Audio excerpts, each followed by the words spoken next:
Hello students, welcome to my channel. मैं हूं रीनू अग्रवाल। आज हम कर रहे हैं क्लास 11th का चैप्टर 3 ट्रिग्नोमेट्रिक फंक्शंस।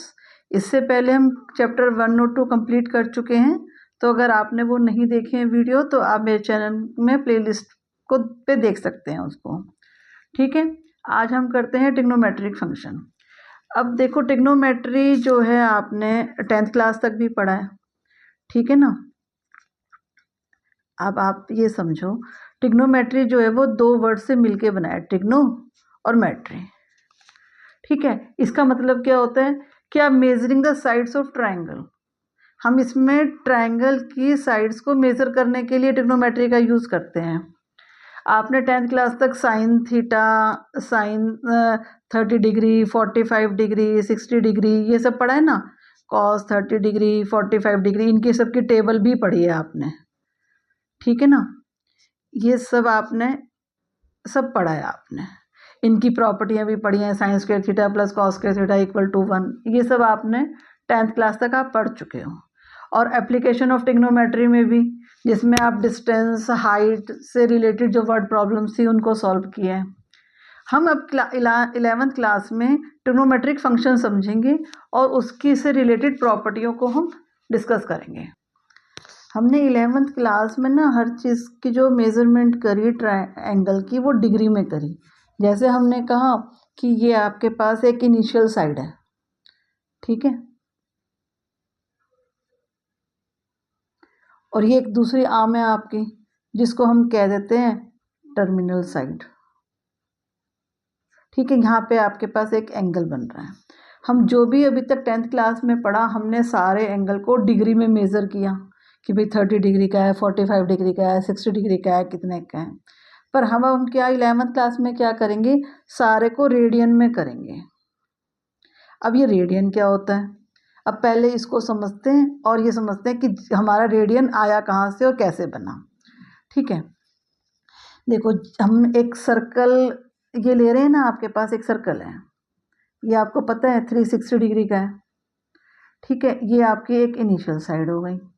अब ये एक टर्मिनल साइड हो गई। इसके बीच का ये एंगल हो गया आपके पास डिग्री का। अब ये 360 डिग्री है, मतलब एक इसके हमने सर्कल के 360 पार्ट्स कर दिए, ऐसे छोटे छोटे ये 360 पार्ट्स कर दिए, ये डिग्री हो गई। ठीक है, ये हमने ऐसे 360 पार्ट्स करें।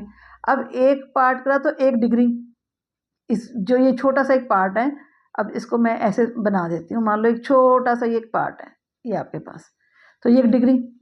अब इसके भी हमने और छोटे छोटे छोटे छोटे पार्ट्स कर दिए हैं, इसके बीच में भी हम और छोटे छोटे पार्ट्स कर सकते हैं ना, तो हमने उसको कह दिया मिनट में। ठीक है, अब और उसके छोटे छोटे पार्ट्स कर देते हैं तो वो हो गए सेकंड्स में। तो हम ऐसे उसके छोटे छोटे पार्ट्स करते जा रहे हैं। ठीक है, हमने एक डिग्री में कहा कि जो एक डिग्री है हमारे पास, हमने इसको ऐसे मेज़र किया, एक डिग्री में कितने मिनट्स हैं, 60 मिनट्स, 60 मिनट्स।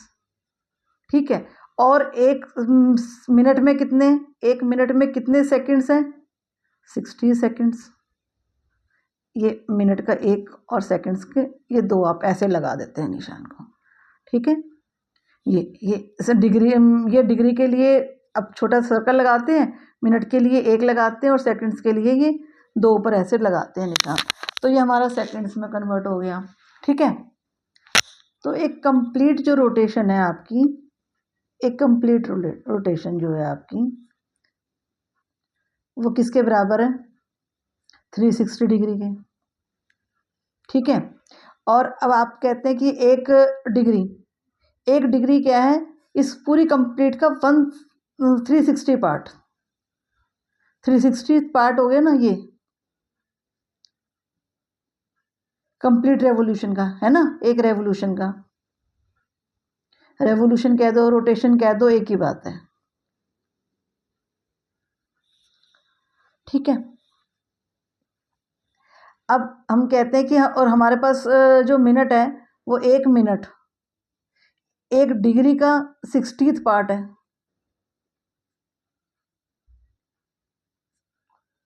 1 मिनट का। ठीक है, और एक सेकंड, 1 सेकंड जो है वो 1/60 पार्ट है आपका 1 मिनट का, 1 डिग्री का, ये 1 डिग्री का और ये 1 मिनट का। ठीक है, मतलब पूरा हम कंप्लीट करेंगे तो हमारे पास 360 हो जाएगा। और जैसे जैसे ये इनिशियल पार्ट से आपके पास टर्मिनल साइड बढ़ती चली जाएगी, मतलब अभी यहाँ पे है, फिर ये यहाँ हो जाए, फिर ये यहाँ हो जाए, तो वैसे वैसे आपकी डिग्री बढ़ती चली जाएगी और वैसे वैसे आपका रेडियन बढ़ता चला जाएगा। अभी हमने हम डिग्री को तो समझा कि डिग्री हमारे पास कितनी होती है। ठीक है, अब हम ये कहते हैं कि अगर हमें चेंज करना हो, आपस में डिग्री से रेडियन में जाना है, पहले रेडियन की डेफिनेशन को समझते हैं। Angle subtended at the center by an arc of length 1 unit in a unit circle. Circle of radius 1 unit is said to be a measure of 1 radian. इसका मतलब क्या है कि आपके पास एक सर्कल है 1 यूनिट का, जिसकी जो रेडियस है वो 1 यूनिट है। ठीक है, और 1 यूनिट ये रेडियस है और 1 यूनिट का ही ये लेंथ ऑफ आर्क है। अगर इसको सेंटर नाम दे दें ए, इसको बी और ये ए। ठीक है, तो ए भी जो लेंथ है ये वाली, इतना पार्ट, ये जो है ये भी 1 यूनिट है। ठीक है, तो आपकी जो रेडियन होगी, यहाँ पे जो एंगल बन रहा है वो भी 1 रेडियन का होगा। अब अगर ये बढ़ जाएगा तो ये भी, अगर ये 2 यूनिट का है और ये भी 2 यूनिट का है तो रेडियन भी 2 यूनिट का है। अगर ये मान लो 45 यूनिट्स हैं, ये 45 यूनिट्स हैं, तो ये भी 45 यूनिट्स हैं, तो डिग्री आपका जो रेडियन बन रहा है वो भी 45 यूनिट है। तो रेडियन किस पे डिपेंड कर रहा है? आपके रेडियस पे और आपके लेंथ ऑफ आर्क पे। तो जो हमारा फॉर्मूला बनेगा वो भी यही बनता है। अगर हम रेडियन का फॉर्मूला बनाते हैं तो हमारे पास क्या आता है? Length of arc upon radius. जैसे जैसे ये इंक्रीज होते चले जाएंगे वैसे वैसे आपके पास रेडियन भी इंक्रीज होता चला जाएगा। ठीक है, देखो अगर आपके पास एक सर्कल है, ठीक है, अभी तक हमने सिर्फ पॉजिटिव ही डिग्रियां पढ़ी थी ना, अब हम नेगेटिव भी पढ़ रहे हैं। रेडियन भी नेगेटिव में भी समझ सकते हैं उसको। देखो जैसे आपके पास एक ये रेडियस बन गई और अगर आपने ये एंटी क्लॉकवाइज जा रहे हो, ये ऊपर जा रहे हो तो एंटी क्लॉकवाइज जा रहे हैं। एंटी क्लॉकवाइज जब जब जा रहे हैं हमारे पास, तो हमारे पास एंगल इंक्रीज होता जा रहा है, मतलब रेडियन इंक्रीज होती चली जा रही है, हम पॉजिटिव साइन में जा रहे हैं।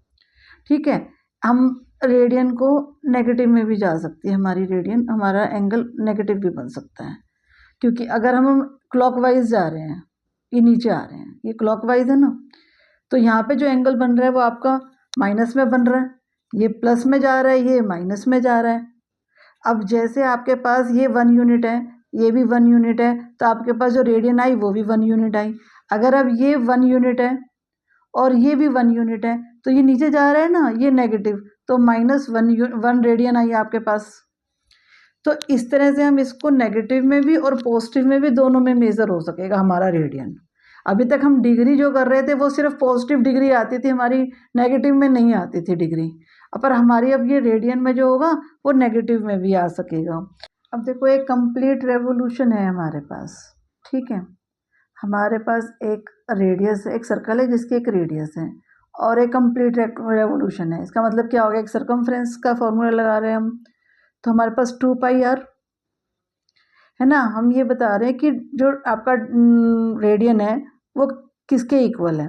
अगर हमारे पास ये बढ़ते बढ़ते 2πr बन गई, पूरे सर्कल को हमने ले लिया कि पूरा सर्कल में जो यहाँ पे एंगल बन रहा है ये कितने रेडियन का है। ठीक है, तो 2πr अपॉन आर। अभी हमने फॉर्मूला सीखा ना कि theta radian equal to L upon R. L माने length of arc, length of arc upon radius.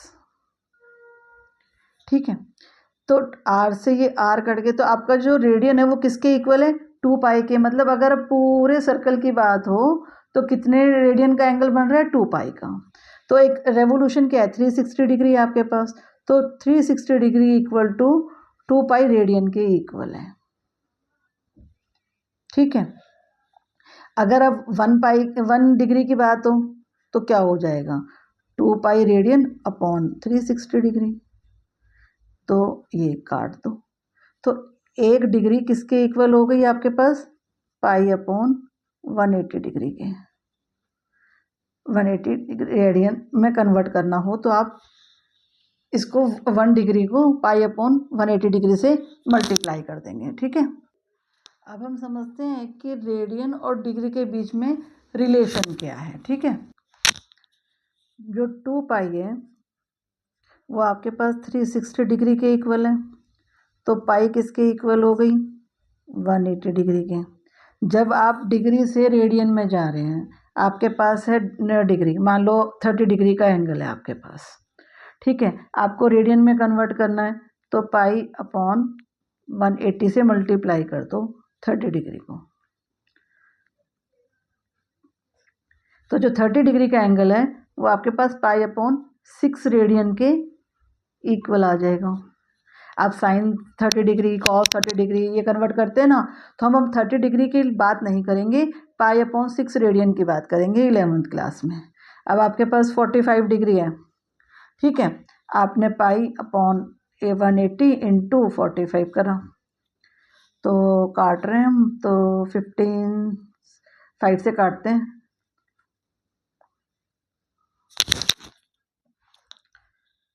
3694, तो पाई अपॉन 4 रेडियन के इक्वल है।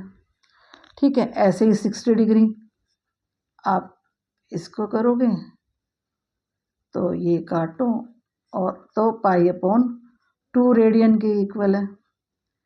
अच्छा, ऐसे ही हम रेडियन से डिग्री में भी जा सकते हैं। अगर हमारे पास हो कि 30 पाई में चल रहा होता है हमारा रेडियन, मान लो पाई अपॉन 6 डिग्री का रेडियन है आपके पास, तो क्या करेंगे उसको 180 अपॉन पाई से मल्टीप्लाई कर देंगे। ये काटा और आपके पास ये 30 डिग्री का एंगल आ गया, ये डिग्री में कन्वर्ट हो गया आपके पास। किसी भी चीज़ को हम रेडियन से डिग्री में और डिग्री से रेडियन में कन्वर्ट कर सकते हैं। तो बस कंडीशन क्या है कि डिग्री के जब डिग्री में कन्वर्ट करना होगा तो आपको 180 अपॉन पाई से मल्टीप्लाई करना है, और जब रेडियन में कन्वर्ट करना होगा तो पाई अपॉन 180 डिग्री से मल्टीप्लाई करना है, तो आपका चेंज हो जाएगा। अब हम इसके टेबल की बात कर लेते हैं, जो हमने ये टेबल आपकी बुक में दी हुई है। हमने अभी तक यही करते थे ना कि 30 डिग्री 60 डिग्री ये सब कर रहे हैं, तो अभी हमने यही तो पढ़ा है 30 45 60 यही तो सब चीज़ें कर रहे हैं ना। तो पाई अपॉन 6 के इक्वल है, ये पाई अपॉन 4 ये डिग्री है आपके पास और ये रेडियन है, ये 60 डिग्री पाई अपॉन 2। तो हम पूरे 11th क्लास में रेडियन में हमारे एंगल, जितने भी हम एंगल बना रहे होंगे, जितने भी एंगल की हम बात कर रहे होंगे, वो सब हमारे पास रेडियन में चल रहा होगा। Sine pi upon 2 cos pi upon 4 सब इसमें चल रहा है। ठीक है, इसी तरह से हम इसको सॉल्व करेंगे। अच्छा हाँ, ये पाई अपॉन 3 है, हाँ पाई अपॉन 3। ठीक है, 90 डिग्री हो जाएगा आपके पास पाई अपॉन 2, तो हाँ पाई अपॉन 2 तो 90 डिग्री हो जाएगा, ये रेडियन में कन्वर्ट हो रहा है। ठीक है, हम ऐसे हमारे पास चल रही होगी टेबल कि हम कितने रेडियन की बात कर रहे हैं। तो इस टॉपिक को इम्पोर्टेंट मार्क कर लीजिए, क्योंकि ये आ जाता है कन्वर्शन। आप 2 मार्क्स का 1 मार्क्स का इस तरह से क्वेश्चन ये शॉर्ट क्वेश्चंस में आ जाता है, और इसमें हमें कन्वर्शन दे देते हैं। ठीक है, okay, thank you for watching.